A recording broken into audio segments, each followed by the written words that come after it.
എന്റെ പ്രിയപ്പെട്ട സഹോദരങ്ങളോട് സഹോദരിമാരോട് അല്ലാഹുവിന്റെ റസൂലിന്റെ ജന്മദിനം നാം ആഘോഷിക്കുമ്പോ ഈ കെട്ടിപ്പൊക്കിയ തോരണങ്ങളിലല്ല, മുട്ടിപ്പാടിയ ഗാനങ്ങളിലല്ല, ആത്തുവിളിച്ച മുദ്രാവാക്യങ്ങളിലല്ല, അല്ലാഹുവിന്റെ റസൂലിന്റെ ജന്മദിനാഘോഷത്തിന്റെ മർമ്മപരമായ കാണ്ഡം നിലനിൽക്കുന്നത്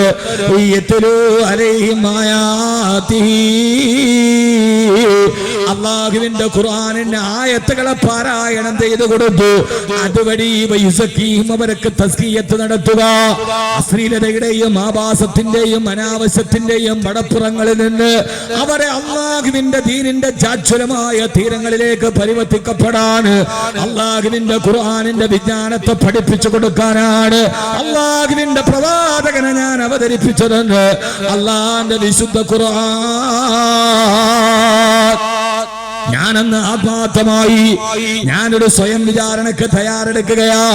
ആദ്യമായിട്ട് ഞാൻ നിങ്ങളോടൊന്ന് ചോദിക്കട്ടെ, അല്ലാഹുവിന്റെ റസൂലിന്റെ ജന്മദിനം ഇന്നലെ കൊണ്ടാടിയ ഞാൻ നിങ്ങളുമടക്കമുള്ള ആളുകൾക്ക് പ്രവാചകന്റെ പ്രകീർത്തനങ്ങൾ നമ്മൾ പാടിപ്പകത്തുമ്പോ മദ്രസയുടെ കുട്ടികൾ കൊച്ചു കുട്ടികളുമായിട്ട് നബിദിനാഘോഷത്തിന് വരി വരിയായി കടന്നു പോകുമ്പോ അല്ലാഹുവിന്റെ റസൂലിനോടുള്ള മഹബത്ത് നമ്മൾ അതിലൂടെ പ്രകടിപ്പിക്കുമ്പോ ഇന്നലെ ഒരു ദിവസം കൊണ്ട് അല്ലാഹുവിന്റെ വിശുദ്ധനായ പ്രവാചകന്റെ ഏറ്റവും പ്രധാനപ്പെട്ട അമാനുഷികത്വത്തിന്റെ അടയാളമായ ആ ഖുർആനിന്റെ ഒരായാത്തുകൾ ഇന്നലെ പാരായണം ചെയ്തിട്ട് ആ ഖുർആനുമായിട്ടാണ് എന്റെ റസൂല് കടന്നു വന്നത്. ആ ഖുർആന്റെ വെളിച്ചത്തിൽ നിന്നൊരു വെളിച്ചത്തെ നമ്മുടെ ഹൃദയവുമായി ചേർത്ത് വെച്ച ഏതെങ്കിലും ഒരു പ്രവാചകന്റെ അനുരാഗിയാരാ? ആദ്യമായിട്ട് എന്റെ സഹോദരങ്ങളോടൊരു വിമർശനത്തിന്റെ പ്രഭാഷണമല്ലത്, അല്ലാഹുവിന്റെ റസൂലിനോടുള്ള പ്രണയം രേഖപ്പെടുത്തിക്കൊണ്ട് തന്നെ ഒരു പാണ്ഡിത്യത്തെ കുറിച്ച് പറയാമെന്നതല്ല. എന്നെ ചിരപരിതമായിട്ട് എന്നെ തിരിച്ചറിയുന്ന എന്നെ അടുത്തറിയുന്നവരോട് ഞാൻ ആദ്യം തന്നെ പറയട്ടെ, ഒരു പാണ്ഡിത്യം വിളമ്പാൻ വന്നതല്ല ഞാൻ. കാരണം പാണ്ഡിത്യം പറയാ ഞാനൊരു പണ്ഡിതനല്ല, പരിത്യാഗം പറയാ ഞാനൊരു സാത്വികനല്ല, ലാളിത്യം പറയാ ഞാനൊരു സൂഫിയല്ല, വൈദഗ്ധ്യം പറയാ ഞാനൊരു വിദഗ്ധനല്ല, പ്രണയം പറയാ ഞാനൊരു കാമുകനല്ല, ഇഷ്ക് പറയാ ഞാനൊരു മുഹിബല്ല, പ്രമേയം പറയാ ഞാനൊരു പ്രഭാഷകനല്ല. പിന്നെ ഞാനാരാ? വജുദിലി ബി അഫ്വിക ഹാനൽ ഫഖീറു. വായുടെ അക്ഷരത്തിന്റെ ആവിഷ്കാരങ്ങൾ കൊണ്ട് അനുവാദക ഹൃദയത്തോട് അറിവുകളുടെ ഒരു പകർത്തല് മാത്രം പറയാമെന്നൊരു പരമദരിദ്രനെന്ന മേൽവിലാസത്തില് എന്റെ പ്രിയപ്പെട്ട സഹോദരങ്ങളോട് പറയാ.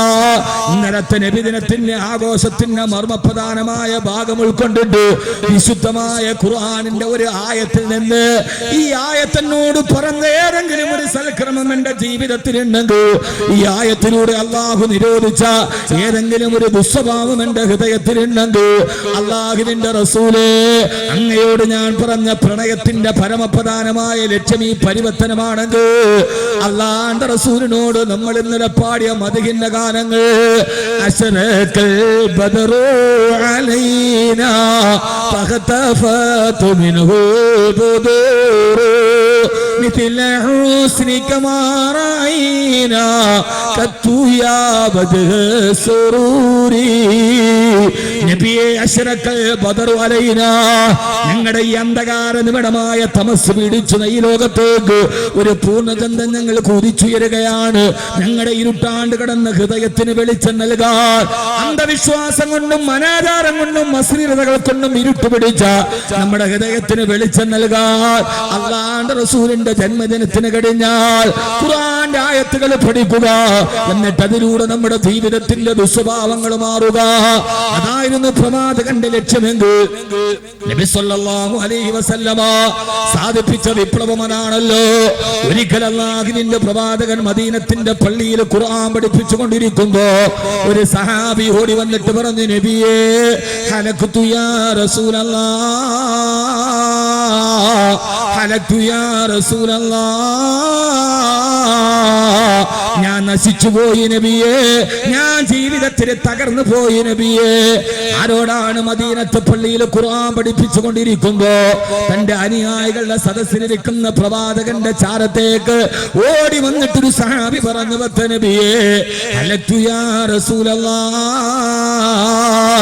ഞാൻ നശിച്ചു പോയി നബിയേ, എന്നേക്കാ നശിച്ചവൻ ഈ മദീനയിൽ വേറെ ആരുമില്ല. എന്തേ പറയുന്നത്? മഹാനായ സാബിത്ത് ബിൻ ഖൈസ് റളിയല്ലാഹു അൻഹു ആണ്. ഹബീബായ നബി തങ്ങൾ ചോദിച്ചു, സാബിത്തേ, എന്ത് പറ്റിപ്പോയി സാബിത്തേ, എന്ത് പറ്റിപ്പോയി സാബിത്തേ?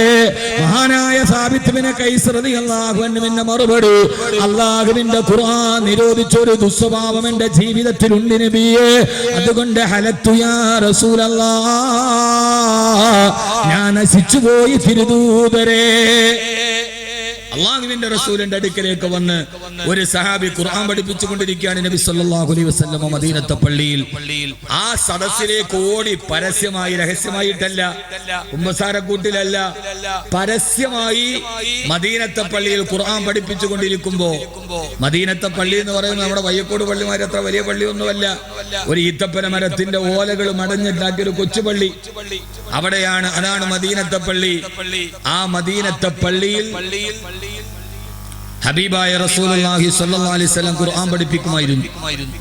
നബിയുടെ അടുക്കൽ ഖുർആൻ പഠിപ്പിച്ചുകൊണ്ട് സഹാബത്തിരിക്കുമ്പോ ആ ഖുർആൻ പഠിപ്പിക്കുന്ന സദസ്സിലേക്ക് ഓടി വന്നിട്ട് പറഞ്ഞു, നബിയെ, എല്ലാവരും ഇരിക്കുമ്പോ ഈ വാത് നടക്കുന്ന സദസ്സിൽ ഇപ്പോൾ ഒരാൾ ഓടി വരിക, ഓടി വന്നിട്ട് പറഞ്ഞു, ഹലക്തു യാ റസൂലല്ലാഹ്, നബിയെ, ഞാൻ നശിച്ചു പോയി നബി, എന്നേക്കാൾ നശിച്ച ആൾ ഈ മദീനയിൽ പറയില്ല. സ്വയം ഏറ്റു പറയാൻ ഒരാൾ ഓടിച്ചു വിട്ടതല്ല, മാനസാന്തരം വന്നിട്ട് ഹൃദയത്തിലുണ്ടായിരുന്ന ഒരു ദുസ്വഭാവത്തിന്റെ പുഴുക്കുത്തിനെ അല്ലാഹുവിന്റെ റസൂലിന്റെ മുമ്പിൽ അവതരിപ്പിക്കുകയാണ്. നബിയെ, ഹലക്തു യാ റസൂലല്ലാഹ്, ഞാൻ നശിച്ചു നബിയെ, എന്നേക്കാൾ നശിച്ച ആളിനെ ഇപ്പൊ മദീനയിൽ വേറെ ആളുണ്ടാവില്ല. ഇതാണ് പ്രവാചകൻ സല്ലല്ലാഹു അലൈഹി വസല്ലമയുടെ നിയോഗത്തിന്റെ രഹസ്യം. തന്റെ മുമ്പിലേക്ക് വന്നിട്ട് മറ്റൊരാളുടെ പിഴവുകൾ തുറന്നു പറയാൻ പാകത്തിൽ പ്രവാചകൻ ആ സമൂഹത്തെ പരിവർത്തിപ്പിച്ചിരുന്നു. പറയണം, ഈ പയ്യക്കോട് എന്നേക്കാൾ നശിച്ച ഒരാൾ വേറെ ഇല്ല എന്ന് നമുക്ക് സ്വയം തോന്നുമ്പോഴാണ് നമുക്ക് മാറ്റേണ്ടാവുക. എന്റെ നാട്ടിൽ എന്നേക്കാൾ നശിച്ചവൻ ഞാനാണ്, എന്നേക്കാൾ നശിച്ചവൻ വേറെയില്ല, ഏറ്റവും മോശം ഞാനാണ് എന്ന് തോന്നുമ്പോഴാണ് നമ്മൾ നന്നാവുക. നമ്മൾ നമ്മളെ തന്നെ ബഹുമാനപ്പെട്ട അവറുകളാക്കിയിരുന്ന നമ്മൾ ഒരിക്കലും നന്നാവില്ല. നമ്മളാരാ? നമ്മൾ വളരെ ബഹുമാനപ്പെട്ട അവറുകളാണ്. നമ്മളെല്ലാവരും ഇങ്ങനെ അവറുകളായിട്ടിരുന്നാൽ നമ്മൾ ആരും നന്നാവില്ല. നമ്മൾ നന്നാവണമെങ്കിൽ അവനവനെ കുറിച്ച് അവനവനൊരു ബോധം ഉണ്ടാവണം. എന്താ ബോധം? ഇവിടെ പെണ്ണുങ്ങൾക്ക് മറയൊന്നുമില്ലേ? ഉണ്ടായിരുന്നു, അല്ല, നിങ്ങൾ വലിച്ച താഴെ ഇട്ട നല്ല മുത്തക്കീങ്ങൾ. ഇതൊരത്ര നല്ല ഒരു സംവിധാനമായിട്ട് എനിക്ക് തോന്നുന്നില്ല. നിങ്ങളുടെ അവിടെ ഒരു ഫ്രണ്ടിൽ മറയെങ്കിലും ഉണ്ടാവില്ല. ഇതിപ്പോ പെണ്ണുങ്ങൾക്ക് ഒരു ഇഖ്ലാസ് ഉണ്ടാവില്ല, ഒരു മറ ഉണ്ടാവണം. ഇതിപ്പോ അയൽക്കൂട്ടം കൂടുന്നമാരിയല്ലോ. ഞാനായതുകൊണ്ട് ഇസ്ലാമിന്റെ നിയമത്തിന് വ്യത്യാസമൊന്നുമില്ല. അതിപ്പോ എല്ലാവർക്കും ഒരേപോലെയാണ്. ഞാനായതുകൊണ്ടും അങ്ങനെ ഒന്നുമില്ല. ഒരടുപ്പവും അതിനകത്തോ അല്ലെങ്കിൽ ഒരു പരിചയവും ഒന്നും ഇസ്ലാമിന്റെ നിയമത്തിന് തടസ്സമല്ല. നിയമം തന്നെയാണ്. ഇനി അത് സൂക്ഷിക്കണം. ആദരവായ പ്രവാചകൻ നബി മുഹമ്മദ് മുസ്തഫ സല്ലല്ലാഹു അലൈഹി വസല്ലമയുടെ മുമ്പിലോട്ട് വന്നിട്ട് പറഞ്ഞു, നബിയെ, ഞാൻ നശിച്ചു പോയി. അവനവൻ അങ്ങനെ ചിന്തിക്കുക. അതാണ് ഖുർആൻ പറഞ്ഞത്, ഫലാ ഉഖ്സിമു ബിന്നഫ്സിൽ ലവ്വാമ, സ്വയം കുറ്റപ്പെടുത്തുന്ന ആത്മാവ്. അവനവരെ തന്നെ കുറ്റപ്പെടുത്തുക. നബിയെ, ഞാൻ നശിച്ചു പോയി നബിയെ. എന്താണ് കാരണം? നബിയെ, ഖുർആൻ മോശമാണ് എന്ന് പറഞ്ഞ സ്വഭാവം എന്റെ ജീവിതത്തിലുണ്ട്. അപ്പൊ ഖുർആൻ പറഞ്ഞത് എന്നെ കുറിച്ചാണ് നബിയെ, അതുകൊണ്ട് ഞാൻ നശിച്ചു പോയി. മഹാനായ സാബിത്ത് ബിൻ ഖൈസ്, നിങ്ങൾ സലാത്തൊക്കെ ഇതിൽ സഹകരിച്ചില്ല, ഞാൻ പ്രസംഗിക്കില്ല. അത് വേറെ കാര്യം. പരിചയമൊക്കെ അവിടെ ഇരിക്കും, സൗഹൃദം അവിടെ ഇരിക്കും. പ്രസംഗത്തിന്റെ കാര്യത്തിൽ നമ്മൾ തമ്മിൽ ആ ഒരു പരിചയം ഇതിനകത്ത് പരിഗണനീയമല്ല. സലാത്തൊക്കെ ചൊല്ലി നന്നായിട്ടിരുന്നാൽ നന്നായിട്ട് പ്രസംഗിക്കും, ദുആ ചെയ്യും, പോവും. അല്ലെങ്കിൽ നിങ്ങളെക്കാൾ ധൃതി എനിക്കാണ്. ചെല്ലൂലേ? എന്താ കബീർ സാറേ ഇവരൊന്നും സലാത്തൊന്നും ചെല്ലാത്തത്? തണുപ്പ് പിടിച്ചിട്ട? ഞാനീ പറയുന്നത് നമ്മുടെ സ്വയം ഞാൻ പറഞ്ഞു പോകുമ്പോൾ എന്തെങ്കിലും ഒരു അല്പനേരം കൊണ്ട് പറഞ്ഞവസാനിപ്പിക്കാൻ മാത്രമല്ല. ആ പറയുന്ന ഒരു അല്പസമയമാണെങ്കിൽ നമ്മുടെ ഹൃദയത്തിൽ ഇതൊരു പരിവർത്തനം ഉണ്ടാക്കണം. യഥാർത്ഥത്തിൽ പറഞ്ഞ നബിയെ, ഖുർആന്റെ നിരോധിച്ച ഒരു സ്വഭാവം എന്റെ ജീവിതത്തിലുണ്ട്. എന്താ ഖുർആൻ നിരോധിച്ച സ്വഭാവം? ഏതാ? ആ സഹാബി എന്ന് പറയുന്ന വിഷയം ഏതാ? നിങ്ങൾ ചിന്തിക്കണം. ഇതൊക്കെ ഖുർആൻ നിരോധിച്ച സ്വഭാവം. വലാ തഖറബു സിനാ, വ്യഭിചരിക്കരുത്, പലിശ വാങ്ങിക്കരുത്, മദ്യപിക്കരുത്, അന്യനെ കൊല്ലരുത്, നിരപരാധികളെ വധിക്കരുത്. ഇതൊക്കെ ഖുർആൻ നിരോധിച്ച സ്വഭാവമാണ്. വ്യഭിചരിച്ചിട്ടാണോ സഹാബി എന്ന് പറഞ്ഞത്? കള്ളു കുടിച്ചിട്ടാണോ എന്ന് പറഞ്ഞത്? പലിശ വാങ്ങിച്ചിട്ടാണോ എന്ന് പറഞ്ഞത്? അല്ല.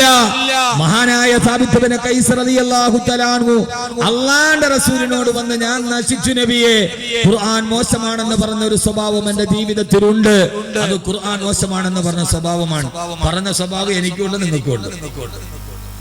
സാബിത്ത് ബിൻ ഖൈസ് റളിയല്ലാഹു തആല അൻഹു നബിയോട് ഞാൻ നശിച്ചു എന്ന് വിലയിരുത്താൻ പറഞ്ഞ സ്വഭാവം എനിക്കുണ്ട്, നിങ്ങൾക്കുണ്ട്, ഇവർക്കും ഉണ്ട്, എല്ലാവർക്കും ഉണ്ട്. പക്ഷെ നമ്മളാരും അത് നമ്മളെ നശിപ്പിച്ചു കളയുന്ന ഒരു സ്വഭാവമായി നമ്മൾ പരിഗണിക്കാറില്ല. എന്താ സ്വഭാവം? അള്ളാഹുവിന്റെ റസൂലിനോട് പറഞ്ഞ, നബിയെ, ഞാൻ ചെയ്യാത്ത കാര്യങ്ങൾ ചെയ്തു എന്ന് പറഞ്ഞ് ആളുകളുടെ മധ്യത്തിൽ എന്നെ എല്ലാവരും പുകഴ്ത്തുന്നത് എനിക്ക് വലിയ ഇഷ്ടമാണ് നബിയെ. കേൾക്കണുണ്ടോ നിങ്ങൾ? ഞാൻ എനിക്ക് അർഹിക്കപ്പെടാത്ത വിശേഷണങ്ങൾ എനിക്ക് നൽകി പൊതുജന മധ്യത്തിൽ എന്നെ എല്ലാവരും ഇങ്ങനെ പൊക്കി പുകഴ്ത്തി പറയുന്നത് എനിക്ക് ഭയങ്കര ഇഷ്ടമാണ് നബിയെ. ആർക്കാ ഇഷ്ടമില്ലാത്തത്? ആർക്കാ ഇഷ്ടമില്ല? ഇത് ആർക്കാ ഇഷ്ടമില്ലാത്ത? ഇപ്പൊ കബീർ ബാക്കവിയെ കുറിച്ച് പ്രഭാഷണ കലയിലെ ഹിംസ്ര ജന്തു എന്നൊക്കെ വിളിക്കാറുണ്ട്. അമ്മാതിരി പറയല് നമുക്കൊരു കുളിര് കോരല. ഇനി പ്രസിഡന്റിനെ ഇരുത്തി പറഞ്ഞു, നോട്ടീസ് ഇരുന്നാൽ ഇരുന്നതിൽ ഒരാളുടെ പേരെങ്ങാനും വിട്ടുപോയാൽ ആ കമ്മിറ്റി അങ്ങോട്ടുകൂടി തീർന്നിരിക്കും. ഇനി വെള്ളിയാഴ്ച ഖത്തീബിന്റെ അടുക്കൽ പിരിവിന് പൈസ കൊടുത്തിട്ട് 100 റുപ്യ കൊടുത്തിട്ട് 10 പ്രാവശ്യം വായിച്ചില്ലെങ്കിൽ ഖത്തീബ് എടുത്ത പള്ളി തേടേണ്ടി വന്നിട്ടുണ്ടാവും. ഒരു വാർഡ് യോഗം നടന്നാൽ പോലും എന്ന് വേണ്ട ഏത് കാര്യത്തിനാവട്ടെ, സ്വന്തം വീട്ടിൽ പോലും തന്റെ പേര് പറഞ്ഞില്ലെങ്കിൽ ഭർത്താവ് വെറുതെ പറഞ്ഞ്, എന്റെ ഉമ്മ എന്നെ കഷ്ടപ്പെട്ട് വളർത്തിയിട്ട് ഇതുവരെയൊക്കെ എത്തി. എല്ലാരും പോയി കഴിയുമ്പോ ഭാര്യ ചോദിക്കും, അപ്പൊ എന്റെ പേര് പറയാത്ത എന്താ? ഇത് എല്ലാവരെയും സമത്തോളം ഇവരുടെ ഉള്ളിലുള്ള എനിക്ക് അർഹിക്കാത്ത വിശേഷണങ്ങൾ നൽകി. നമ്മുടെയൊക്കെ കേരളത്തിന്റെ ഒക്കെ ഒരു വലിയ സ്വഭാവം, ഇത് പറയാൻ വേണ്ടി തന്നെ വാടകയ്ക്ക് ആളെ നിർത്തിയിരിക്കുക. ഇത് പറയാൻ വേണ്ടി തന്നെ മൈക്ക് സ്റ്റേജും കെട്ടപ്പെടുന്നവരുണ്ട്. വരുന്നതിന് മുമ്പേ ആവശ്യമില്ലാത്ത അനാവശ്യമായ അർഹിക്കപ്പെടാത്ത വിശേഷണങ്ങൾ മഹാനായ സാബിത്ത് ബിൻ ഖൈസ് റളിയല്ലാഹു അൻഹു പറയും, ഇതൊക്കെ ഇസ്ലാമിന്റെ ബാലപാഠമാണ്, അപകടമാണ്. അല്ലാഹുവിന്റെ നബിയെ ഖുർആൻ പറഞ്ഞതല്ലേ, ലാ തക്സബന്നല്ലദീന യഫറഹൂന ബിമാ ആതു വയുഹിബ്ബൂന അൻ യുഹ്മദൂ ബിമാ ലം യഫഅലൂ. ചില ആളുകളുണ്ട്,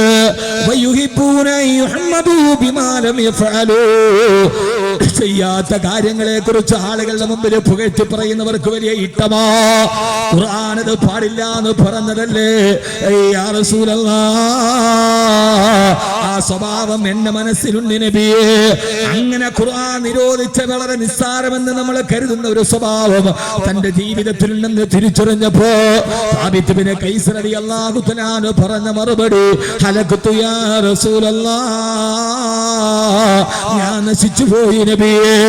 ആ നിസ്സാരമെന്ന് കരുതുന്ന സ്വഭാവത്തിന്റെ പേര് സ്വന്തം നാശത്തെ കുറിച്ച് പരിതപിച്ച മഹാനായ സാബിത്ത് ബിൻ ഖൈസ് റളിയല്ലാഹു അൻഹുവിനോട് അല്ലാഹുവിന്റെ റസൂൽ പറഞ്ഞു, സാബിത്തേ, നീ നശിച്ചിട്ടില്ല സാബിത്തേ, ഒരിക്കലും നീ നശിക്കുകയില്ല സാബിത്തേ.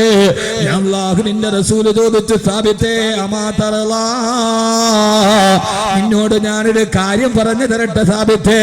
എന്താണ് നബിയെ? അന്ത തഈശു ഹമീദാ വതമൂതു ഷഹീദാ വതദ്ഖുലുൽ ജന്ന. അന്ത തഈശു ഹമീദാ, എല്ലാവർക്കും ഇഷ്ടപ്പെട്ടവനായി നീ ജീവിക്കും സാബിത്തേ. വതമൂതു ഷഹീദാ, അല്ലാഹുവിന്റെ മാർഗ്ഗത്തിൽ നീ രക്തസാക്ഷിയാകും സാബിത്തേ. വതദ്ഖുലുൽ ജന്ന, അങ്ങനെ നീ അല്ലാഹുവിന്റെ സ്വർഗത്തിലേക്ക് നടന്നെടുക്കുമെന്ന് മഹാനായ സാബിത്ത് ബിൻ ഖൈസ് റളിയല്ലാഹു അൻഹുവിനോട് ആദരവായ പ്രവാചകൻ നബി മുഹമ്മദ് മുസ്തഫ സ്വല്ലല്ലാഹു അലൈഹി വസല്ലമ. അല്ലാഹുവിന്റെ പ്രവാചകന്റെ ഈ സഹാബി ഇങ്ങനെ പറഞ്ഞുകൊണ്ടിരിക്കുമ്പോ മഹാനായ സാബിത്ത് ബിൻ ഖൈസ് റളിയല്ലാഹുവിന്റെ ശബ്ദം ഇച്ചിരി ഉയർച്ചയുള്ള ശബ്ദമാണ് എന്ന് പറഞ്ഞാൽ പയ്യെ പറയാൻ അറിയില്ല. നാട്ടുവർത്തമാനത്തിൽ പറഞ്ഞാൽ പയ്യെ പറഞ്ഞാൽ പറവൂര് കേൾക്കുന്ന സ്വഭാവമാണ്. വലിയ ഉയർന്ന ശബ്ദമാണ് സാബിത്ത് റളിയല്ലാഹു അൻഹുവിന്റെ. അല്ലാഹുവിന്റെ റസൂലിനോട് ഹലഖതു യാ റസൂലല്ലാഹ് ഉറക്കെ പറയവേ ആ സമയത്താണ് ഖുർആനിലെടുത്ത ആയത്തിറങ്ങുന്നത്. യാ أيها الذين آمنوا لا ترفعوا أصواتكم فوق صوت النبي ولا تجهروا له بالقول كجهر بعضكم لبعض أن تحبط أعمالكم وأنتم لا تشعرون. ഓ സത്യവിശ്വാസികളെ, അല്ലാഹുവിന്റെ റസൂലിന്റെ ശബ്ദത്തെക്കാൾ നിങ്ങളുടെ ശബ്ദം ഉയരാൻ പാടുള്ളതല്ല. അല്ലാഹുവിന്റെ റസൂലിന്റെ ശബ്ദത്തെക്കാൾ നിങ്ങളുടെ ശബ്ദം ഉയരാൻ പാടുള്ളതല്ല. ഈ ആയത്തങ്ങ് ഇറങ്ങുമ്പോ ഈ ആയത്തിന്റെ അർത്ഥമേതാ? ഇന്നും മദീന റൗളയിലോട്ട് കടന്നു ചെന്നാൽ അല്ലാഹു നമുക്ക് അവിടെ കടന്നു ചെല്ലാൻ അല്ലാഹു തൗഫീഖ് നൽകി അനുഗ്രഹിക്കുമാറാകട്ടെ. അല്ലാഹു നമ്മളെ മദീനയിൽ എത്തിക്കുമാറാകട്ടെ. മദീന ഒരാഗ്രഹമാണ്, മദീന ഒരു സ്വപ്നമാണ്. അല്ലാഹുവിന്റെ റസൂലിന്റെ മദീനയിലോട്ട് കടന്നു ചെല്ലുമ്പോ ഔലാ ഷരീഫിന്റെ മുകളിൽ ഇപ്പോഴും ഈ ആയത്ത് എഴുതി വെച്ചിട്ടുണ്ട്. ഇന്നേ വരെ സൗദി സർക്കാർ അത് മാറ്റിയിട്ടില്ല.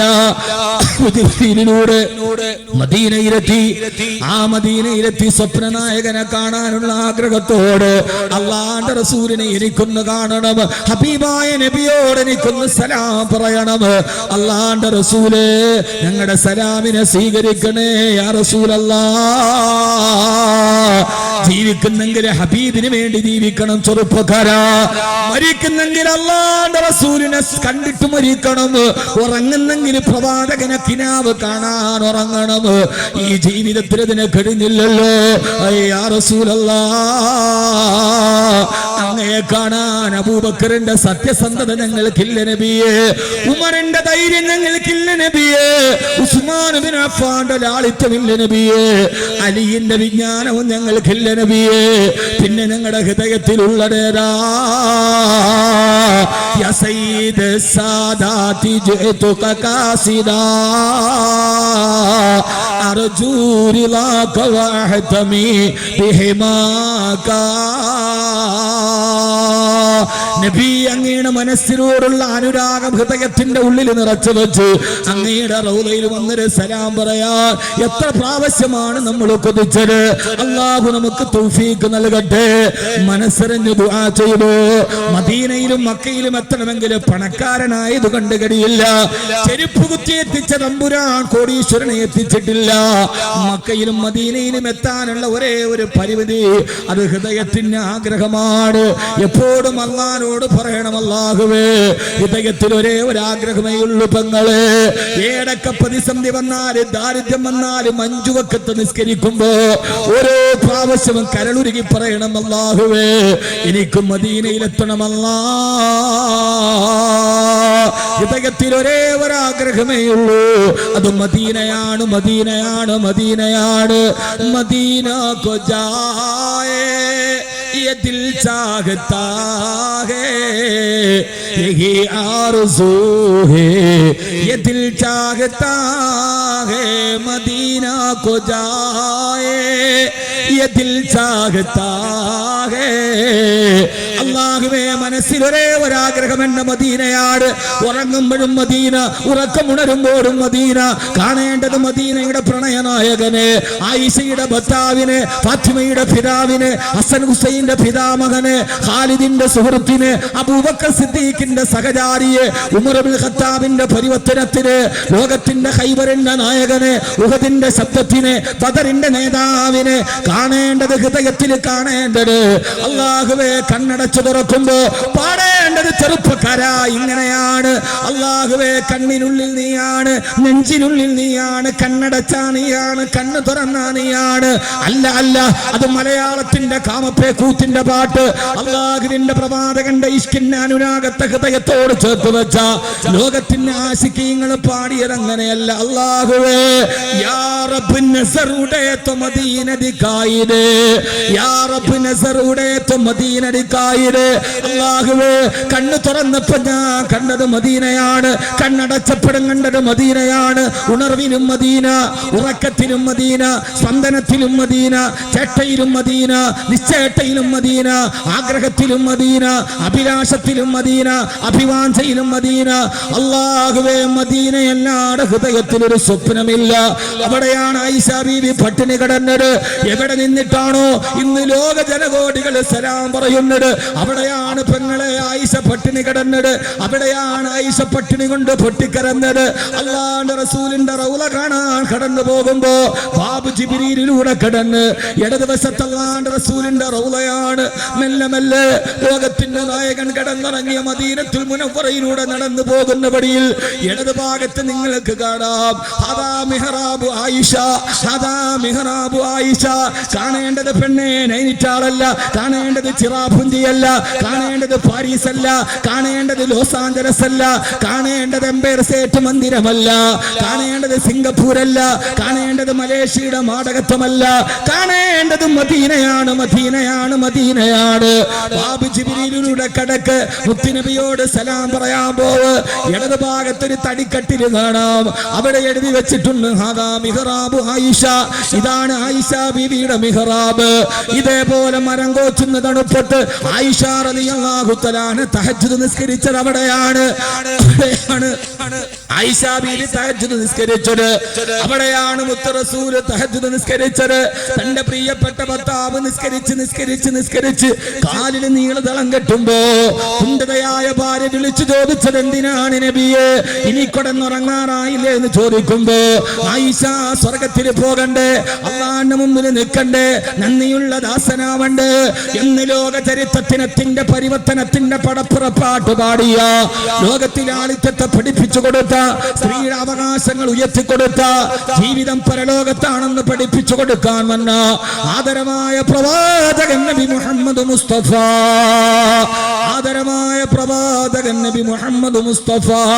നബിയെ എന്തിനാണ് ഞാൻ ഇത്ര വിവരിച്ചതെന്നറിയില്ല, പിന്നെ ഞാൻ വിവരിക്കാറ് അഹമ്മദ് കബീർ എന്നാണ് പറയേണ്ടത്. ഓ നബിയെ, ദിൽ മേ സബാൻ തേരേ ലിയേ, ദിൽ മേ സബാൻ തേരേ ലിയേ. എന്റെ ഈ ഹൃദയത്തിൽ അങ്ങ് ഭാഷ തന്നത്, ഈ നാവിന് ഭാഷ തന്നത് അത് പ്രസംഗിക്കാനല്ല, അത് പ്രഭാഷണത്തിന്റെ ചക്രവർത്തിയാകാനല്ല. ദിൽ മേ സബാൻ തേരേ ലിയേ, അങ്ങ് ഈ ഭാഷ എനിക്ക് തന്നത് അങ്ങയെ കുറിച്ച് പറയാനാണ് നബിയെ. Jan may ബദൻ may Jan Tumhare ലിയേ. എന്റെ ഹൃദയത്തിൽ പ്രാണനെ തന്നത്, എന്റെ ഹൃദയത്തിൽ റൂഹിനെ തന്നത്, എന്റെ ഹൃദയത്തിന് അനക്കം തന്നത് അങ്ങയെ സ്നേഹിക്കാനാണ് തിരുദൂതരെ. യാ റസൂലല്ലാഹ്, ഇത് അനുരാഗിയുടെ അനുരാഗത്തിന്റെ അനിർവചനീയമായ ആന്തോളനത്തിന്റെ അത്ഭുതമായ പ്രവാഹമാണ്.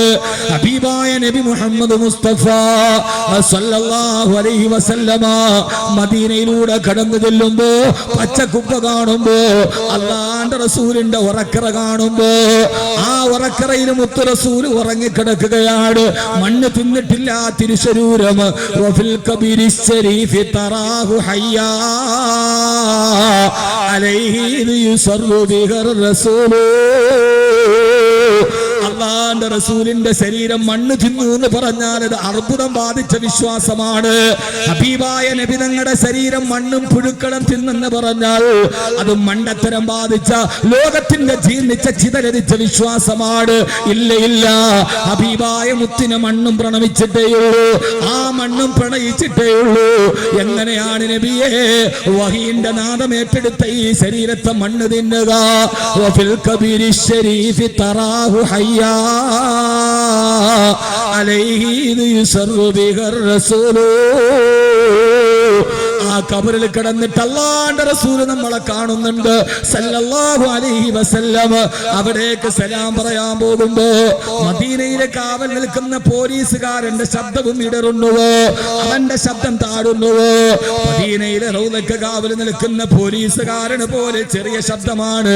എന്താണ് കാരണമെന്നറിയോ? അവന്റെ തലയുടെ മുകളിൽ റൗള ശരീഫിന്റെ മുകളിൽ എഴുതി വെച്ചിട്ടുണ്ട് ഈ ആയത്ത്, യാ അയ്യുഹല്ലദീന ആമനൂ ലാ തർഫഉ അസ്വാതകും ഫൗക സൗത്തിൻ നബി. അല്ലാഹുവിന്റെ റസൂലിന്റെ ശബ്ദത്തെക്കാൾ നിങ്ങളുടെ ശബ്ദം ഉയരാൻ പാടില്ല സഹാബ. അതുകൊണ്ട് ഇന്നും ഇവിടെ മദീന നിശബ്ദമാണ്, നിശബ്ദമാണ്, നിശബ്ദമാണ്. ഈ ആയത്തങ്ങൾ ഇറങ്ങിയപ്പോ മഹാനായ സാബിത്ത് ഇബ്നു ഖൈസ് റളിയല്ലാഹു അൻഹു പറഞ്ഞു, യാ റസൂലല്ലാഹ്, ഇത് അല്ലാഹുവിന്റെ ആയത്ത് സാബിത്ത് ഇബ്നു ഖൈസിനെ കുറിച്ച് ഇറങ്ങിയതാണ് നബിയേ. എന്റെ ശബ്ദം അല്പം പരുക്കൻ ശബ്ദമാണ്. ഞാൻ അങ്ങയുടെ മുമ്പിൽ സംസാരിച്ചപ്പോ എന്റെ ശബ്ദമൊന്നു ഉയർന്നപ്പോ അങ്ങയുടെ പേരിൽ ആയത്തിറങ്ങി നബിയേ. അതുകൊണ്ട് ഇനി സാബിത്ത് ഇബ്നു ഖൈസ് പള്ളിയിലേക്കില്ല. എന്റെ പ്രിയപ്പെട്ട ചെറുപ്പക്കാരാ, എന്റെ പ്രിയപ്പെട്ട പെങ്ങളെ, ഇതാണ് മുത്തുനബിയുടെ ജന്മദിനത്തിന്റെ സത്ത. ഓരോ ആയത്തുകളും ഇറങ്ങിയപ്പോ സഹാബത്ത് പറഞ്ഞു ഇതെന്നെ കുറിച്ചാ, ഇതെന്റെ സ്വഭാവത്തെ കുറിച്ചാ. നമ്മൾ ഖുർആൻ തുടക്കം മുതൽ ഒടുക്കം വരെ ഓതിയിട്ടില്ലേ? എത്രയോ ആയത്തുകൾ നമ്മൾ ഓതിയതാ. ആ സമയത്തൊക്കെ ഓരോ ആയത്ത് കേൾക്കുമ്പോഴും തോന്നിയിട്ടുണ്ടോ ഇത് അഹമ്മദ് കബീറിനെ കുറിച്ചാ, അല്ലെങ്കിൽ ഇത് ജവാദ് മന്നാനിയെ കുറിച്ചാ, അല്ലെങ്കിൽ ഇത് നൗഷാദ് സാഹിബിനെ കുറിച്ചാ, അതല്ലെങ്കിൽ ഇത് ബസ്രുദ്ദീൻ സാഹിബിനെ കുറിച്ചാ. പേരറിയുകയും അറിയാത്തവരും നിങ്ങൾ ഓരോരുത്തരും അല്ലാഹുവേ ഈ ആയത്ത് എന്നെ കുറിച്ചിറങ്ങിയതാ. പെങ്ങളെ, അങ്ങനെ ചിന്തിക്കാൻ കഴിയുമ്പോഴാണ് ഖുർആൻ പരിവർത്തനം ഉണ്ടാവുക. എത്രയോ പ്രാവശ്യം നമ്മൾ ഓതിയിട്ടില്ലേ, വവൈലുൽ ലിൽ മുത്തഫിഫീൻ, കച്ചവടക്കാർക്കാണ് നരകമുള്ളത്. അല്ലദീന ഇദക്താലു അലന്നാസി യസ്തൗഫൂൻ, അളവിലും തൂക്കത്തിലും കൃത്രിമം കാണിക്കുന്ന കച്ചവടക്കാരനാണ് വൈലെന്ന നരകമുള്ളത്. കച്ചവടക്കാരായി ആയത്തോതും ഓർക്കണം, ഇതെന്നെ കുറിച്ചാണ് ഈ ആയത്ത് പറയുന്നത്. ഇത് അല്ലാഹു എന്റെ സ്വഭാവത്തെ കുറിച്ച് പറഞ്ഞതാ. എന്റെ കച്ചവടത്തിൽ അളവിലും തൂക്കത്തിലും കൃത്രിമം കാണിക്കാറുണ്ട്. ഓരോ ആയത്തോതുമ്പോഴും അത് നമ്മളെ കുറിച്ചാണ് ഓർക്കണേ പെങ്ങളെ. നിനക്കറിയാത്ത ഊഹാപോഹങ്ങൾ പറയരുത്. ഞാൻ അടുത്ത പെണ്ണിനെ കുറിച്ച് ഊഹാപോഹം പറഞ്ഞിട്ടുണ്ട്. ഗൾഫുകാരന്റെ ഭാര്യയെ കുറിച്ചിട്ട് ഞാൻ അപവാദം പറയാറുണ്ട്. നന്നായി ജീവിക്കുന്ന പെണ്ണുങ്ങളെ കുറിച്ച് ഞാൻ മോശമായി പറയാറുണ്ട്. ഇതെന്നോടാണ് പറയുന്നത്. നിനക്കറിയാത്ത കാര്യങ്ങൾ പറഞ്ഞ് നടക്കരുത്. ഇന്ന സമവൽ ബസറവൽ ഫുആദ കുല്ലു ഉലൈക കാന അൻഹു മസൂലാ. നിന്റെ കേൾവി, നിന്റെ കാഴ്ചയും പടച്ചറപ്പിന്റെ മുമ്പിൽ ചോദ്യം ചെയ്യപ്പെടുന്നതാ. ഓരോ നീ പറഞ്ഞത്, നീ കേട്ടത്, നീ പ്രചരിപ്പിച്ചത്, നീ ഊഹം പറഞ്ഞത് പടച്ചറപ്പിന്റെ മുമ്പിൽ പറയാതെ സ്വർഗത്തിൽ പോവില്ല. ഇതൊക്കെ ഓടുമ്പോ ചിന്തിക്കണ്ട പടച്ചറബേ, അന്യന്റെ കുറ്റം പറയുന്ന സ്വഭാവം എനിക്കുണ്ട്. ഇതെന്നെ കുറിച്ചാണ് ഈ ആയത്തെന്ന് നമ്മൾ ചിന്തിക്കുമ്പോഴാണ് ഇസ്ലാമിന്റെ സൗന്ദര്യം നമുക്ക് വരിക. അല്ലാഹു തൗഫീഖ് നൽകട്ടെ. പെണ്ണുങ്ങളെ, നിങ്ങൾ ഓതിയാറില്ല ഖുർആൻ? തുടക്കം മുതൽ ഒടുക്കം വരെ റമളാനെങ്കിൽ ഖത്തം. ആണുങ്ങളുടെ ആയത്തല്ല, പെണ്ണുങ്ങൾക്ക് കൊണ്ട് ആയത്ത്. നിങ്ങളിപ്പോ ഖത്തം ഓതാറിഞ്ഞൂടാ, എന്നാലും നിങ്ങൾ ഓതാറില്ലേ? ഫവൈലുൽ ലിൽ മുസല്ലീൻ അല്ലദീന ഹും അൻ സ്വലാത്തിഹിം സാഹൂൻ. ഫവൈലുൽ ലിൽ മുസല്ലീൻ, നിസ്കാരത്തിൽ അശ്രദ്ധ കാണിക്കുന്നവനാണ് വൈലെന്ന നരകമുള്ളത്. ആർക്കുള്ള ആയത്താണ്? അത് പെണ്ണുങ്ങൾക്കുള്ള ആയത്താണ്. ഫവൈലുൽ ലിൽ മുസല്ലീൻ അല്ലദീന ഹും അൻ സ്വലാത്തിഹിം സാഹൂൻ. നിങ്ങൾ വിചാരിച്ച നിസ്കാരത്തിന് കൈകെട്ടിയിട്ട് ആ നിസ്കാരത്തിൽ നിന്നിട്ട് വേണ്ടാത്ത കാര്യം ചിന്തിക്കുന്നവനാണ് അലസൻ എന്നാണ്. അല്ല, പെണ്ണുങ്ങളെ, ഇത് നിങ്ങൾക്ക് വേണ്ടി മാത്രമുള്ള ആയത്താണ്. ഫവൈലുൽ ലിൽ മുസല്ലീൻ അല്ലദീന ഹും അൻ സ്വലാത്തിഹിം സാഹൂൻ. നിസ്കാരത്തിൽ അശ്രദ്ധ കാണിക്കുന്നവനാണ് വൈലെന്ന നരകമുള്ളത്. നിസ്കാരത്തിൽ അശ്രദ്ധ എന്ന് പറഞ്ഞാൽ കൈകെട്ടിയിട്ടുള്ള അശ്രദ്ധമല്ല. ബാങ്ക് വിളിച്ചിട്ട് നിസ്കാരത്തിന്റെ യഥാർത്ഥ സമയത്തെയും വിട്ട് അകാരണമായി പിന്തിക്കുന്നവർ, അവരാണ് നിസ്കാരത്തിൽ അശ്രദ്ധയുള്ളവർ. മനസ്സിലായോ? പെണ്ണുങ്ങൾക്ക് മനസ്സിലായോ? നിസ്കാരത്തിൽ അശ്രദ്ധയുള്ളവനാണ് വൈലെന്ന നരകം എന്ന് പറഞ്ഞാൽ മുഫസ്സിരീങ്ങൾ അവിടെ തഫ്സീർ കൊടുത്തിട്ടുള്ളത് നിസ്കാരത്തിന്റെ ടൈമായിട്ടും അകാരണമായി ആ നിസ്കാരത്തെ പിന്തിച്ച് നിസ്കരിക്കുന്നവർ. ഈ ഇരിക്കണ പെണ്ണുങ്ങളിൽ 99% പെണ്ണുങ്ങളും ളുഹർ 2:30 മണിക്ക് നിസ്കരിക്കണവരാണ്. 99% നമ്മുടെ വീട്ടിലെ പെണ്ണുങ്ങൾ ളുഹർ നിസ്കരിക്കുന്നത് 2:30 മണിക്കാണ്. രാവിലെ പിള്ളേരെയൊക്കെ വിട്ട് ഭർത്താവിനുള്ള ചോറും കറിയൊക്കെ വെച്ചു കൊടുത്ത് മക്കളെ വിട്ട് മക്കളുടെ ഷൂവും തുടച്ച് അവരെ ഡ്രസ് കോഡ് വിട്ടുകൊടുത്ത് അവരൊക്കെ പോയി കഴിയുമ്പോൾ പിന്നെ വീട് പാവങ്ങൾ അവർക്ക് ജോലിയുണ്ട്, പിടിപ്പത് ജോലിയുണ്ട്, ഒക്കെ ശരിയാണ്. വീടൊക്കെ തൂത്ത് വൃത്തിയാക്കി അവിടെയൊക്കെ വെള്ളമൊക്കെ കോരി വെച്ച് ബാക്കിയുള്ള ഡ്രസ്സൊക്കെ കഴുകി നന്നായിട്ട് അവിടെയുള്ള ഭക്ഷണമൊക്കെ ഉച്ചക്കത്തേക്കുള്ള ഭക്ഷണമൊക്കെ ഉണ്ടാക്കി ഇതിൻ്റെ ഇടയിൽ ഒരു പകുതി തലേദിവസം കാണാൻ പറഞ്ഞ സീരിയലിൻ്റെ ബാക്കിയും കണ്ട് ഇതിൻ്റെ ഇടയിലൊക്കെ പോയി ഇന്ന് തലേ ദിവസം മത്തിക്കറി വെച്ച ചട്ടിയൊക്കെ കഴുകി വെച്ച് അതിന്റെ കരി വെച്ച് നൈറ്റൊക്കെ പിടിഞ്ഞു കയറി വരുമ്പോ സമയം 2:30 മണിയാവും. ളുഹറിന്റെ ബാങ്ക് വിളിച്ചിട്ടുണ്ടാവും. ബാങ്ക് വിളിച്ചു കഴിഞ്ഞാൽ ആ ബാങ്ക് കഴിഞ്ഞ് നിസ്കാരത്തെ അകാരണമായി ആണുങ്ങളുണ്ട് യാത്ര പോവാൻ ബാങ്ക് ളുഹർ വിളിച്ചു. കുഴപ്പമില്ലടെ ചോറ് കൊണ്ടിട്ട് 2 മണിക്ക് നമ്മളിവിടെ നിന്ന് പോവാണ്, കോഴിക്കോടേക്ക് പോവാൻ ബാങ്ക് വിളിച്ചു. അപ്പൊ പറയാം ഏതായാലും ഒരു കാര്യം ചെയ്യാം, അടുത്ത് ഹോട്ടലുണ്ടെന്ന് അടുത്ത് ഭക്ഷണവും കഴിക്കാം നിസ്കാരവും നടക്കാം, എല്ലാം കൂടെ കഴിയുമ്പോൾ 2 മണിയാവും. യഥാർത്ഥ സമയത്തെ വിട്ട് പിന്തിക്കുന്നവർ, ഇങ്ങനൊരു സ്വഭാവം നമുക്കുണ്ട്. ചിലപ്പോൾ യാത്രകളിലൊക്കെ നമുക്കിത് ഉണ്ടാവാറുണ്ട്. ആ ഉണ്ടാകുമ്പോൾ അങ്ങനെ ഒരു സ്വഭാവത്തെ ഖുർആൻ നിരോധിച്ചിട്ടുണ്ടെങ്കിൽ ആ ഒരു സ്വഭാവത്തെ ഖുർആനീക പുനർവായനയിലൂടെ മനസ്സിലാക്കുകയും തങ്ങളുടെ ജീവിതത്തിൽ നിന്ന് ആ ദുഷ്പ്രവൃത്തിയെ അകറ്റപ്പെടുകയും ചെയ്യുമ്പോഴാണ് യഥാർത്ഥത്തിൽ പ്രവാചകന്റെ നിയോഗത്വത്തിന്റെ പ്രതിഫലം. വയുസക്കീഹിം, അവർക്ക് തസ്കിയത്ത് നടത്തി ആത്മ സംസ്കാരം അവർക്ക് ഉണ്ടാക്കി. ഇനിയെങ്കിലും പെണ്ണുങ്ങൾ ആ കാര്യം സൂക്ഷിക്കണം. അത് കേട്ടിട്ട് പോയാൽ പോരാ, കൊള്ളാം എന്ന് പറഞ്ഞാൽ പോരാ, ചില സ്വഭാവങ്ങൾ മാറണം. അള്ളാഹു തൗഫീക്ക് നൽകട്ടെ. ആമീൻ പറ. അതങ്ങനെ ഒരു സ്വഭാവമായി കഴിഞ്ഞാൽ പിന്നെ മാറൂല. സ്വഭാവമായാൽ സ്വഭാവത്തിന്റെ പ്രത്യേകത ഏതാണ്? ഖുർആൻ അതിനെ പറയുന്ന പേര് ജിബില്ലത്ത് എന്നാണ്. വത്തഖുല്ലാഹല്ലദീ ഖലഖക്കും വൽ ജിബില്ലത്തൽ അവ്വലീൻ. ജിബില്ലത്ത് എന്ന് പറഞ്ഞാൽ ജബലിൽ നിന്ന് പിടിച്ചാണ്, മല പർവ്വതത്തിൽ നിന്നാണ് അതിന്റെ ക്രിയാധാതു എന്ന് പറഞ്ഞാൽ. ഖുർആൻ അറബി ഭാഷയിൽ ജിബില്ലത്ത് എന്ന് പറഞ്ഞാൽ പ്രകൃതം എന്ന് പറഞ്ഞാൽ ഒരു മല നിൽക്കുന്നിടത്ത് നിന്ന് മാറിയാലും അവന്റെ സ്വഭാവം മാറും. ജിബില്ലത്താണെന്നാണ് പറയുന്നത്. അതുകൊണ്ടൊരു സ്വഭാവമാക്കി മാറ്റരുത്. ഈ സ്വഭാവം മാറ്റണം, ആണും പെണ്ണും. അല്ലാഹു തൗഫീഖ് നൽകട്ടെ. ഇന്ന് വാളൊക്കെ കേട്ടിട്ട് എന്തുണ്ടെന്ന് ചോദിച്ചാൽ ആ സമയത്ത് പറയണം അൽഹംദുലില്ലാ ഒരു സ്വഭാവം മാറി. അതിനിപ്പം ഈ നൈറ്റിമേലും തലേ ദിവസത്തെ മത്തിയുടെ കറിയൊന്നും ഇരുന്നാലും നിസ്കരിക്കാൻ പറ്റും. ചാണകമൊന്നുമല്ലല്ലോ. നിങ്ങളുടെ അത്യാവശ്യം ജോലി കഴിഞ്ഞാൽ ഏതായാലും ആ സമയത്ത് ബാങ്ക് വിളിക്കുന്ന സമയത്ത് നിസ്കരിക്കുക. നജസ്സൊന്നും ഇല്ലെങ്കിൽ അതിനൊരു തടസ്സമില്ല. ഇനി കുളിച്ച് വൃത്തിയായിട്ടൊക്കെ വന്നാൽ എല്ലാ പെണ്ണുങ്ങളും പറയണത് ആ സമയത്തൊരു റാഹത്തില്ല, ഒന്ന് കുളിച്ച് വൃത്തിയാക്കാൻ. നിങ്ങളെന്താ പശുവിനെ കറക്കാൻ പോയ അണ്ണാച്ചിയ? ഇല്ല, പശുവിന്റെ മൂത്രം എല്ലാം കൂടെ നൈറ്റിന് വേണ്ടി ഇല്ല, പശുവിനെ കറക്കാൻ വേണ്ടി രാവിലെ വീടുകളിൽ പോകണ അണ്ണാച്ചിയാണ് പറയുന്നത്. ശരിയാണ്, പഠിച്ച് വൃത്തിയാക്കണം. കാരണം ചാണകവും മൂത്രം അതിന്റെ മേല് ഉണ്ടാവും. ഇതൊന്നും ഇല്ലാത്തൊരാളുകളെ സംബന്ധിച്ച് സെക്രട്ടറിയുടെ ഭാര്യ ചിരിക്കുന്നത് വിശേഷമില്ല. നിങ്ങൾക്ക് ആ സ്വഭാവം ഉണ്ടെന്നാണ്. സെക്രട്ടറി ഒരു കാര്യം ഞാൻ പറയുന്നത് ഗ്ലാമറൊക്കെ കൂടിയിട്ടുണ്ട്. അവർ സെക്രട്ടറി ആയ പിന്നെ എല്ലാവരും കല്യാണത്തിൽ വിളിക്കും. അതുകൊണ്ട് നല്ല പുതിയ ഷർട്ട് കുറച്ച് തയ്ച്ചിട്ടുണ്ട്, പിന്നെ പീന വേണ്ട പച്ചയാക്കി. അള്ളാഹു നമ്മളെ സ്വീകരിക്കുമാറാകും. വെറും തമാശ എന്നതിനപ്പുറം ഞാനിപ്പോ ഇങ്ങനെ സംസാരിക്കണം, നമ്മൾ തമ്മിൽ വലിയ ആമുഖമൊന്നും ആവശ്യമില്ല. എൻ്റെ സ്വന്തം നാട് ഇടുക്കി ജില്ലയിൽ കാഞ്ഞാറാണ്. പക്ഷെ ഇപ്പം എൻ്റെ സ്വന്തം നാട് കാരാളികോണമാണ്. അത് കഴിഞ്ഞാൽ ഈ മേഖലയിൽ ഒരു സ്വന്തം നാട് പോലെ അടുപ്പമുള്ള മറ്റു സ്ഥലമാണ് പയ്യക്കോട് എന്നെ സംബന്ധിച്ചോളം. അപ്പോൾ നമ്മൾ തമ്മിൽ ഒരു ആമുഖമോ അല്ലെങ്കിൽ ഒരു വലിയ ഗർവിൻ്റെയോ അല്ലെങ്കിൽ ഞാൻ ഇങ്ങനെയാണ് നിങ്ങൾ അങ്ങനെയാണ് എന്ന ഒരു അകലത്തിൻ്റെ കാര്യമില്ല. അടുത്ത് നിന്ന് സംസാരിക്കാൻ കഴിയുന്നതിലപ്പുറം നമ്മൾ മനസ്സുകൊണ്ട് അറിയുന്ന ആളുകളാണ്. അതുകൊണ്ടാണ് ഞാൻ പറഞ്ഞത് നമ്മെ സംബന്ധിച്ചോളം ഈ ഒരു സ്വഭാവങ്ങൾ മാറണം. അള്ളാഹു തൗഫീഖ് നൽകട്ടെ. ചില സ്വഭാവം ഉണ്ടെങ്കിൽ ആ സ്വഭാവം പിടിച്ചുപോയ പിന്നെ മാറില്ല. പണ്ടെന്നെ കണക്ക് പഠിപ്പിച്ചൊരു സാറുണ്ടായിരുന്നു. സാറ് കിണറ്റി ഇറങ്ങിയപ്പോൾ ഈ മുളയുടെ സൈഡ് കൊണ്ടിട്ട് സാറിൻ്റെ ഇവിടെ ഒരു മുറിവുണ്ടായി. ഇവിടെ അങ്ങനെ നല്ല മുറിവാണ്. അദ്ദേഹം മുറിവൊക്കെ കെട്ടിവെച്ച് ക്ലാസ്സിൽ വന്നു. ഈ മുറിവ് പടുത്തപ്പോൾ ഈച്ച വന്ന് മുറിവിലിരിക്കും. അപ്പൊ സാറ് ഈച്ച മുറിവിൽ വന്നിരിക്കുമ്പോൾ സാർ എപ്പോഴും കൈകൊണ്ട് ഇങ്ങനെ തട്ടിക്കളയും, ഈച്ച ആട്ടും. അപ്പൊ കുറെ സമയം എപ്പോഴും ഈച്ച വന്നിരിക്കും. ആട്ടിപ്പായൽ ഈച്ചയുടെ സ്വഭാവം എന്ന് പറ, ആട്ടിപ്പുറത്താക്കിയാൽ ചില ഈച്ചയുടെ സ്വഭാവം എന്ന് പറഞ്ഞാൽ പിരിവുകാരെ പോലെ, ഇല്ലാന്ന് പറഞ്ഞാലും ഗേറ്റിനപ്പുറത്തോട്ടാലും വീണ്ടും തിരിച്ചു വരും. അപ്പൊ അതേപോലെ അവര് വീണ്ടും അദ്ദേഹം ഇങ്ങനെ അടിക്കും.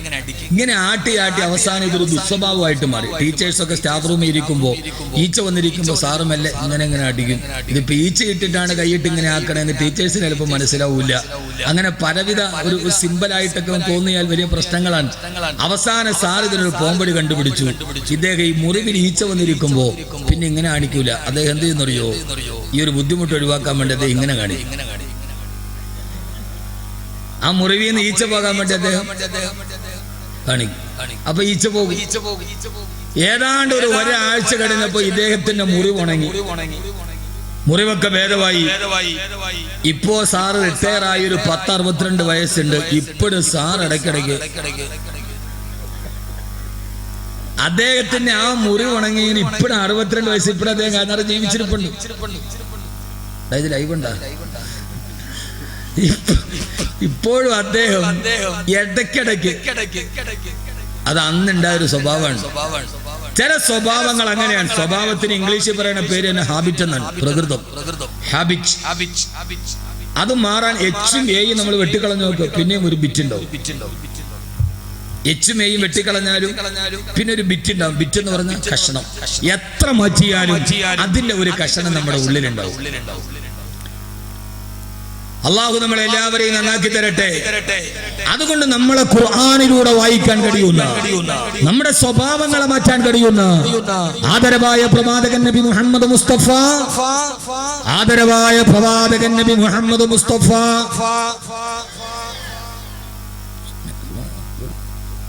എത്ര മണിക്ക് നിർത്തണ്ടേ? 12:30. നല്ല ആള്.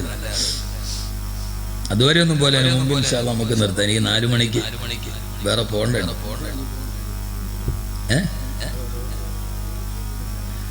അപ്പൊ ഞാൻ എന്ത് ചെയ്യാനും ഞങ്ങളുടെ ഗുരു ഗുണമായിരിക്കും.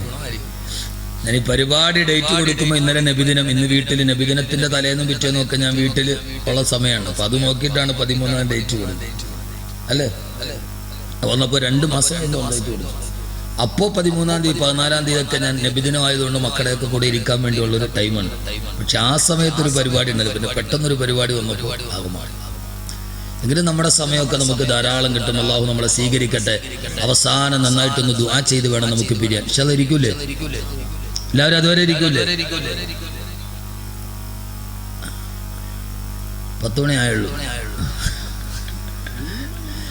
അങ്ങനെ റോഡിൽ നിന്നാണ് വിളിക്കുന്നത്.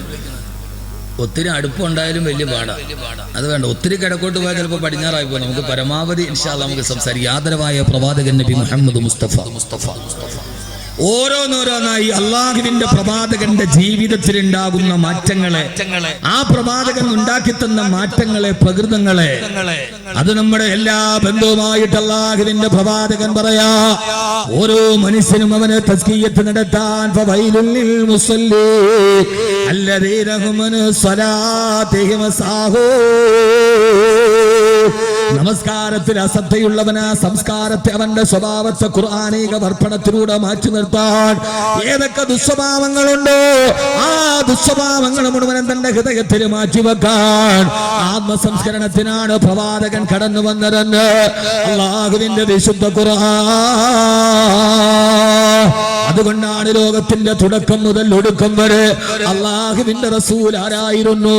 സാധാരണക്കാരനായി, സാധാരണക്കാരനായി, ഉഹദിന്റെ നേതാവായി, ബദറിന്റെ പടനായകനായി, അബൂബക്കർ റളിയല്ലാഹു അൻഹുവിന്റെ സഹചാരിയായി. ഞാൻ പ്രവാചക ജീവിതത്തിന്റെ ഓരോ സമഗ്രമായ സന്ദേശങ്ങളെ, ചിതറിത്തെറിച്ച സന്ദേശങ്ങളെ ഈ റബീഇന് സമാപനം കുറിച്ച് ഓർമ്മിപ്പിക്കുകയാ. ലഖദ് കാന ലക്കും ഫീ റസൂലില്ലാഹി ഉസ്വത്തുൻ ഹസന. അല്ലാഹുവിന്റെ റസൂൽ നിങ്ങൾക്ക് ഉത്തമമായ മാതൃകയുണ്ട്. ഞാനെന്ന് ചോദിക്കട്ടെ പ്രിയപ്പെട്ട സഹോദരങ്ങളോട്, സഹോദരിമാരോട്, ആരാ അല്ലാഹുവിന്റെ റസൂൽ? ആരാണ് ഹബീബായ നബി മുഹമ്മദ് മുസ്തഫ? ഞാൻ ഒരൊറ്റ ചോദ്യം ചോദിക്കുക, ആരാ ഹബീബായ നബി മുഹമ്മദ് മുസ്തഫ? ഒരൊറ്റ വാക്കിൽ ഉത്തരം പറഞ്ഞു നോക്കി.